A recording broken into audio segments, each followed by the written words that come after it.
سڵاو بینەرانی خۆشەویست لەگەڵتانم بۆ پێشکەشکردنی گەشتی هەواڵەکانی ئەم جارەشمان ڕۆژی شەممە سەرتاش سەردێڕی چەند هەواڵێک لە ناوبردننی سروشتی کوردستان لە ژێر سێبەری کۆماری ئیسلامیدا نووسنی دروشم دژ بە ڕێژێم لە ورمێ بەیاننامەی کانونی پاراستنی دیموکراسی لە ئێران کۆبوونەوەی خوازیارانی مەسکەنی میلی لە هەمەدان و ناڕەزایەتی نانەوەخانەکانی شیراز دژ بە پچڕانی بەردەوامی کارەبا.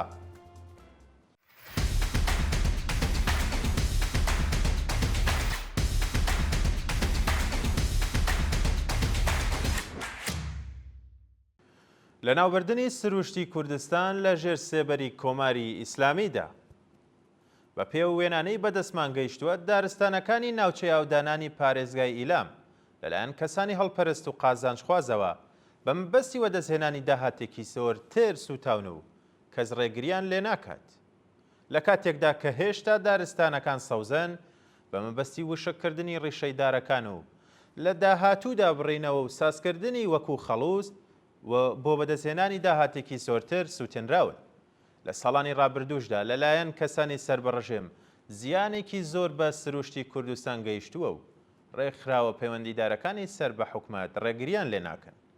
ئەمەش بووە بەهۆی تووڕێی و ناڕزایەتی خەڵک.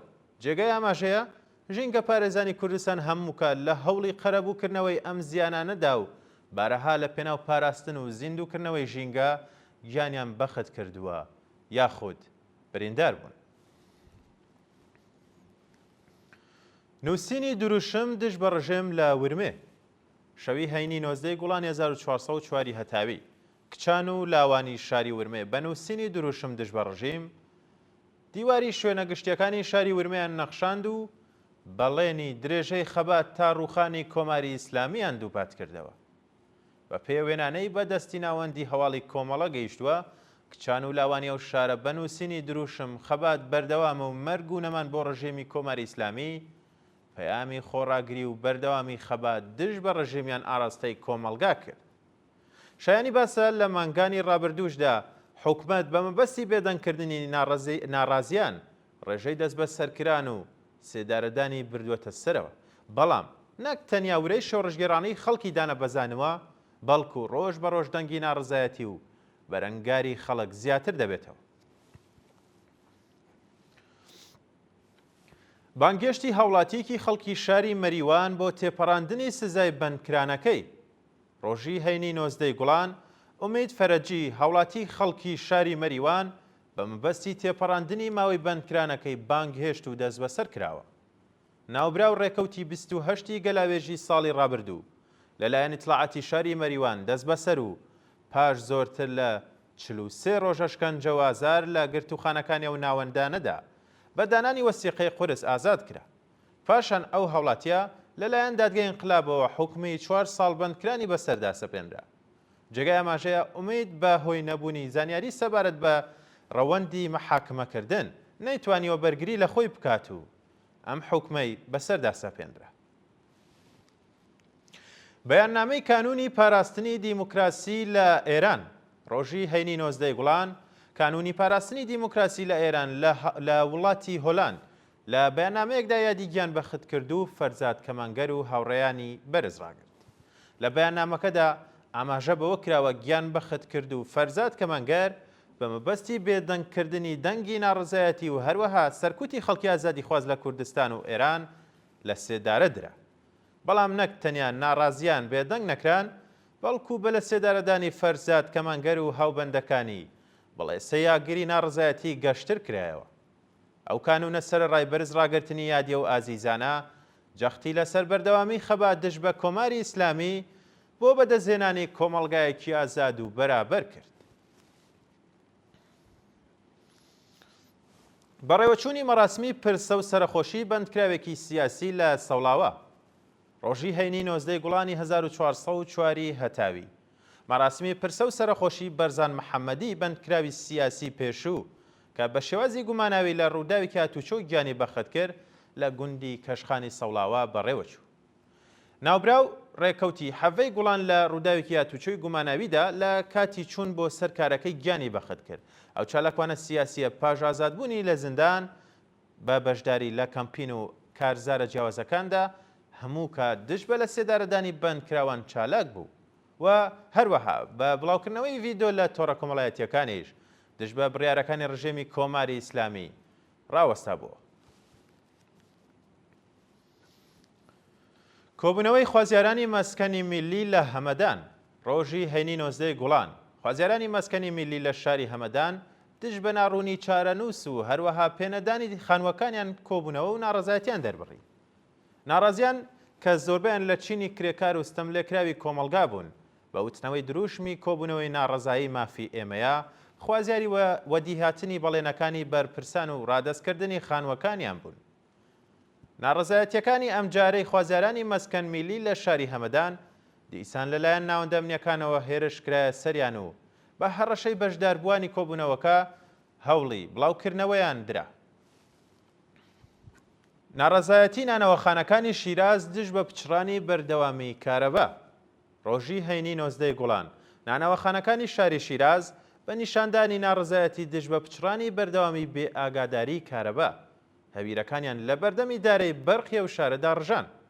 بە پێی وێنەکان ناڕازیان ئاماژە بەوە دەکەن کە بارەها ڕژێم و ناوەندەکانیان لە کێشەکان ئاگادار کردوێتەوە بەڵام کەس وەڵامی ئێمە ناداتەوە. هەروەها جەخت لەسەرەوە دەکەنەوە کە تاکاتی وەدیهاتنی داخوازیەکانیان بەردەوام ئەبن لە ناڕەزایەتی دژ بە ڕژێم و ناوەندە نابەرپرسیارەکانی.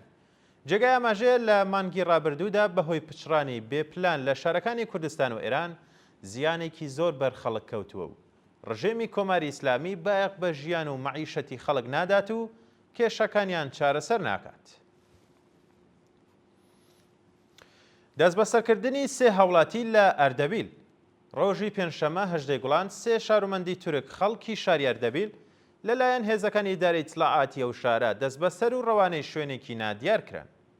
بە پێی راپۆرتەکان ئەم سێ هاوڵاتیە بەناوەکانی یوسف کاری، سەجاد قوربانی و ئاریان لە مەیدانی شەریعەتی ئەو شارە لەلایەن ناوەندە ئەمنیەکانەوە هێرشکرایە سەریان و بە تونند و تیژیەوە دەست بەسەر کران. جێگای ئاماژەیە تا کاتی داڕشتنی ئەم هەواڵەش سەبارەت بە شوێنی ڕاگرتن و ئەو تۆمەتانەی خراوەتە پاڵیان زانیاریەک لە بەردەستدا نییە.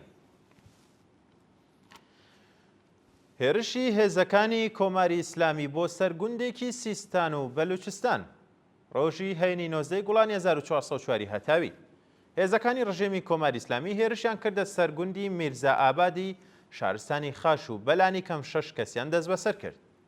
بە پێی دوایین هەواڵەکان هێرشی هێزەکانی ڕژێم بۆ سەرە و گوندە بوو بەهۆی تێک هەڵچوونی نێوان دانیشتوانی ئەو ناوچەیە لەگەڵ هێزەکانی ڕژیم کە بەهۆیەوە هاوڵاتیکی بەلوچ و هەروەها یەکێک لە بەکرێگیراوانی ڕژیم بریندار بوون. جێگای ئاماژەیە تا کاتی داڕشتنی ئەم هەواڵە سەبارەت بە ناسناوی دەست بەسەرکراوان و هەروەها هۆکاری هێرشی حکومەت بۆ سەر ئەو گوندە لە بەردەستدا نییە. کوژرانی پەنابەرێکی خەڵکی ئەفغانستان لە میرجاوە ڕۆژی چوارشەمە 10 گوڵان پەنابەرێکی خەڵکی ئەفغانستان لە شارستانی میرجاوە بە تەقەی هێزەکانی ئیدارەی ئیتلاعاتی سوپای و شارە کوژرا. بە پێی راپۆرتەکان ئەو پەنابەرە بە ناوی هومایۆن تەمەن 24 ساڵ و خێزاندار بە هۆکاری نادیار کوژراوە و پاشان ناوەندە قەزایەکانی ڕژێم بۆ ڕادستکردنی تەرمەکەی 300 ملیۆن تمەنیان لە بنەماڵەکەی وەرگرتووە. جێگای ئاماژەیە لە ساڵانی ڕابردوودا بە سەدان پەنابەری خەڵکی ئەفغانستان لە سنووری نێوان ئێران و ئەو وڵاتە و هەروەها شارە جیاوازەکان لەلایەن هێزەکانی ڕژێمەوە دەست بەسەریان کوژراون و هەروەها بەدەیان کەسی دیکەش لە سێدارە دراون. خراپی دۆخی بەندکراوێکی سیاسی لە زیندانی ئەڤین دوایین هەواڵمەند. ڕۆژی پێنجشەمە 18 گوڵان ئەحمەد ڕەزا جەلالی پزیشک و لێکۆڵەری سوئیدی ئێرانی تووشی جەڵتەی دڵ بوو بۆ بێهداری زیندان ڕاگوێزرا. ناوبراو ساڵی 2016 لە کاتی گەڕانەوەی بۆ ئێران بە مەبەستی لێکۆڵینەوەیەکی زانستی لەلایەن هێزەکانی ڕژێمەوە دەست بەسەر و پاشان بە تۆمەتی سیخوڕی بۆ ئیسرائیل حکمی سێدارەی بەسەردا سەپێنرا. بنەماڵەوە بەندکراوە بارەها ئەو تۆمەتیان ڕەت کردوێتەوە و ڕێکخراوەکانی مافی مرۆڤ خوازیاری ئازادی دەست بەجێ و خێرای ئەو بەندکراوە بوون. جێگای ئاماژەیە ئەو چالاکوانە سەرڕای خراپی دۆخی تەندروستی لە مافی دەستڕاگەیشتنی بە سەرەتاییترین دەرمانەکان بێبەش کراوە. بینەرانی خۆشەویست هەواڵەکانتان پێشکەش کرا کات و ساتێکی خۆش بۆ هەموو لایەکە.